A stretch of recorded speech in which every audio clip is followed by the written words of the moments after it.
দেশ বিদেশের বাছাই করা খবর নিয়ে সর্বদাই সত্য সন্ধানী এই নিউজ ভারত। দেশে আবারও আবহাওয়ার চিত্র পাল্টেছে। একটি নয়, দুটি পশ্চিমী ঝঞ্ঝা উত্তর পশ্চিম অঞ্চলীয় রাজ্যগুলিতে প্রভাব ফেলতে চলেছে, যার ফলে বজ্রবিদ্যুৎ সহ ভারী মেঘ বৃষ্টির সতর্কতা এবার রাজ্যে রাজ্যে।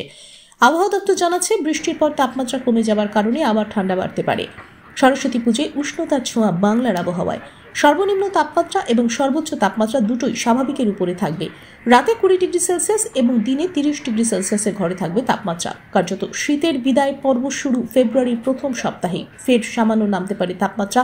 সকাল সন্ধ্যায় সামান্য শীতের আমেজ ফিরলে ফেব্রুয়ারির মাঝামাঝি শীতের বাংলা থেকে বিদায় বলেই জানাচ্ছেন আবহাওয়াবিদরা।